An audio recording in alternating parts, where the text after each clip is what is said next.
bakunzi ba Yaga Nawe TV aho muherereye babipfuriza n'umunsi mwiza.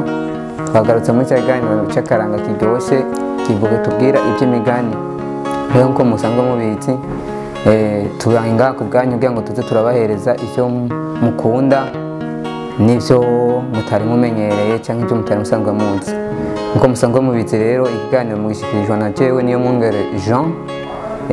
Uheruka twarabonye umugani w'umugore yashatse kwihora umugabo wiwe. Uyu munsi rero naho tujya turabe umugani w'urukwavu n'ingwe. Harabaye urukwavu n'ingwe biritora bijya gusaba inka umututsi. Biragenda bishitse birashika arabyakira araheza arabisubiza inyuma ati nimugende muzogaruka hanyuma. Nuko biragenda bisubira inyuma, bigarutse biza birahazana biti rero twita amazina kugira ngo bashobore kudutandukanya. Urukwavu rubwira ingwe ruti wowe rero itwa abantu nanje nitwe irindi zina. Ingwe imubwira iti nitwe abantu ntari bantu. Urukwavu nabwo ruti reka basi jewe nitwe bantu nawe witwe Rwamaheke. Ateye yego. Biragenda bishitse wa mututsi arabyakira ati nimushike bantu. Urukwavu rubwira yangwe iti wumvise bahamagaye abantu. Ni jewe rero baziwe ko wasi kwitwa abantu bahamagaye abantu. Ati rewewe pfa kuza inyuma yanje. Biragenda bishitse barabyakira babwira ati nimwakire nk'abantu ndayibagabiye. Urukwavu rubwira Rwamaheke ruti wumvise inka bayigabiye abantu. Rwamaheke nabwo kiti tuzosangira. Nuko biragenda bishitse mu nzira urukwavu ariko abantu rubwira Rwamaheke ruti jewe ndashoreye inka yanje. Rwamaheke nabwo ruti oya tuzoyisangira. Urukwavu ruti ingo basi tubaze wumve ko inka atari iwanje. Urukwavu rwajya kusemera ruti nankana iyi nka si y'abantu. Umwungurisha ruti ati wumvise ko inka ari y'abantu. Rwamaheke kiti namba ruranana tuzoyisangira canke naho wasi nanje ureke mbaze. Nuko nacyo kirasemerera kiti nankana iyi nka ntituyisangiye. Umwungana wurisha ati ati rero urukwavu uko rubwira ruremera birasangira yanka. Ariko rero baheza aravuga ati nanje nzokwihora umunsi umwe. Ugasanga rero aho baba hari ababyeyi babo byabifise ba nyina babyo. Baheza urukwavu umunsi umwe rubwira Rwamaheke kiti erega shaho ba mama baraducura uzoze tubanige. Rwamaheke kiti yego cyane. Abantu abwira Rwamaheke kiti rero uzoze tubajyane mu mwonga. Je nzoherera ruguru nawe uherere epfo hama tubanige. Tego. Biragenda umunsi ukurikira Rwamaheke ahitana nyina. Abantu ahitana nyina biragenda no mu mwonga. Rwamaheke aduga ruguru. Rwamaheke aje epfo abantu nawe ajya ruguru. Niho rero agakwavu kafata ingenagena gasurira mu ruzi gati yewe Rwamaheke urabonye ati ahanje ndahejeje. Ni wowe usigaye. Rwamaheke kengera kuri nyina kimukizosi. Nuko bantu gaca gahitana nyina karamutwara mu isenga kamunyegezayo. Kamunyegejeyo baraheza birataha. Bitashe rero bica bitangura gujimbu y'ukuntu bizoza biragira yanka byagabirwa na wa mututsi. Urukwavu ruratangura ruracurutsa inka. Ruragiye rukagenda kuraba nyina iyari muri rya senga. Gaheza karucumbira umutsima w'uburo rukarya karuha nubwo rutahana. Rushitse mu irembo kavuga ati yanka irataye umutsima w'abantu. Rwamaheke kikaza ati manyurira shaho nanje nzoragerejo. Rwamaheke nagwo ageze ko giturutsa gitashe misi yose ikaza ataco kizanye. Bantu akama yabigize 4-5.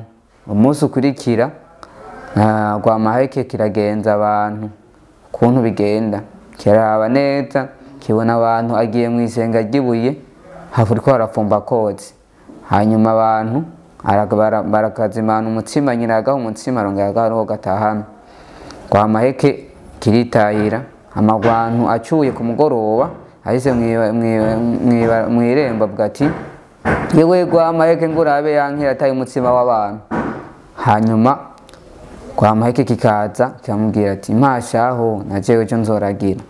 Bukeye Kwa maheke kira naco kirashikirwa kiraturutsa, giturukije gica kigenda mwa ryasenga naco, gishitseyo gisanga nyina w'abantu, kimusanzeyo nyina w'abantu aragicumbira umutsima kirarya, arongera giha no gitahana, ariko gica gisiga kimunitse. Kirataha gishitse mwibara kwirembo gica kivuga wewe bantu ngo ngurabe yankira ataye umutsima wa Kwa maheke. Bantu acamenya ari we Rukwavu ko nyina wiwe yapfuye. Niho nawe yabwira Kwa maheke ati manyurira shaho ejo nanje nzoragira. Bukeye bantu aragenda no muri ryasenga asanga yo muvyimba wa nyina, araheza aramuhamba nyina arataha. Atashe bantu nishabwo n'akantu yanka carayibaga, ayibaze afata inyama nziza adishira mu nzira mbi, inyama mbi nazo adishira mu nzira nziza. Niho rero yafata ya mahembe y'inka ayashira mu vyondo aratsindagira. Caraheza rero arakomindura ati yamara Kwa maheke yamara Kwa maheke yanka yashaye. Kwa maheke azariruka n'inguvu ati mbisa ndayishayura yagushaya nuri. Bantu ati ugire buke ntuyica mamba mbisa gusa. Kwa maheke kirashikura n'ibiguvu, ryambagwa rya mbere kirita nka hariya, kirasubira n'irya kabiri kirita hariya. Bantu ati sinakubwiye ko abantu muba mwitwaza inguvu, ati ne nk'ubu ko yiciriye ya mambagwa bigenda gute. Nuko birataha. Bitashe Kwa maheke acabwira Kwa maheke ati rero wewe ca mu nzira mbi nanje nce mu nzira nziza. Kwa maheke kiti nce mu nzira mbi kubera iki kicemwe nawe. Bantu aca mu nzira mbi, Kwa maheke aca mu nzira nziza. Bantu rero ashitse imbere avuga ati ntoye umusoso. Bantu Kwa maheke nawe ati ntoye amahaha. Bantu ati ntoye umutima.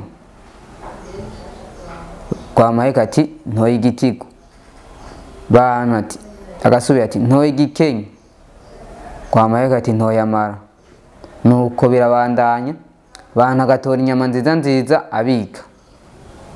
Kwa maheke naco ariyo mfisi gatora ingwe, kigatora intuzenye inyama mbimbi kirya.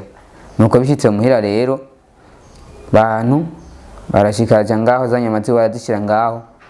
Kwa maheke nawe ashika ngaho ataco afise. Niho rero Kwa maheke yabwira bantu ati impakosha. Bantu ati emera ndaguca ukuboko. Ategwa inda araca ukuboko kwa mbere. Arasubira ati ziraryoshe shaho unyongera. Bantu ati emera ndakumena ijisho. Atego amena ijisho. Arasubira ati erega shaho ziraryoshe nyongera. Ati emera ndakumena irindi. Ateyego. Bantu amena irya kabiri. Amaze kurimena aca arashushura ubuye arushira bw'umunani arushira mu kanwa. Ashize mu kanwa yangwe bugingo iriko kirapfa kiroha. Bantu aca avuga ati ndakwihoye urakagorwa waranyikiye mama. Kuva ico gihe rero Rukwavu ruca rubaho ruzirana n'ingwe.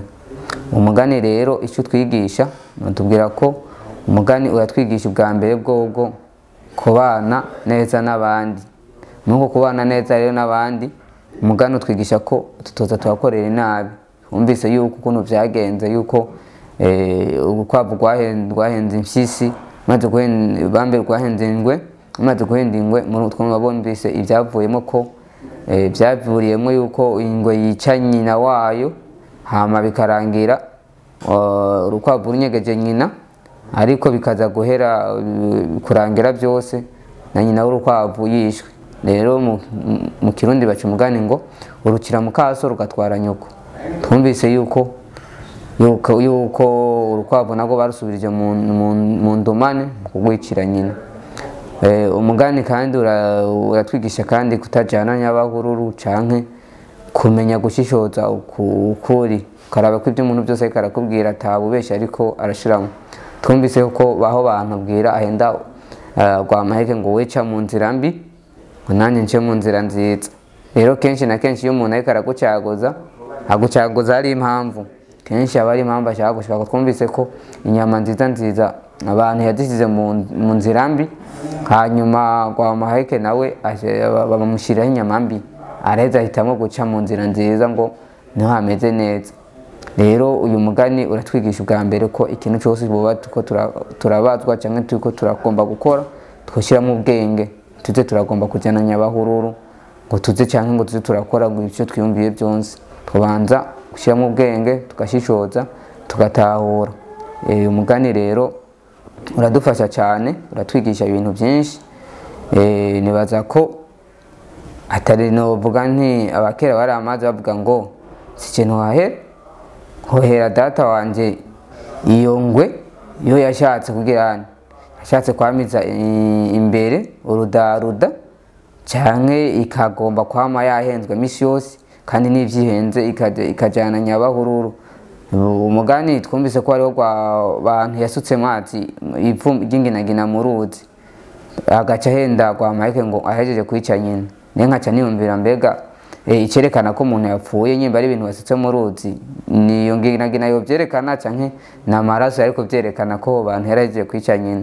Aho hose rero nibaza ko ingwe yo yaragiriye itahabereye magabo kuko ikahabera amagabo yari kubona yuko haje inginagina hataje amaraso. Hanyuma nkabashimiye abanywanyi bayaga nawe TV bava hose bakagera nibabandanya yadukurikirana kuri Yaga Nawe TV. Nibaza ko ibiganiro by'akaranga kandi bazobisanga ngaha kuri Yaga Nawe TV.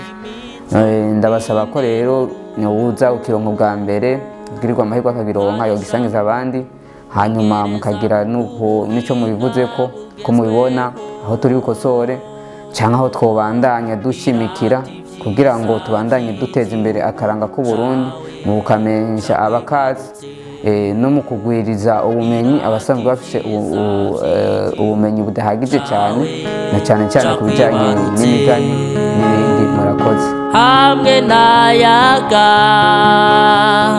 Nawe TV, ubwenge ni wo mutima, ubwenge ni wo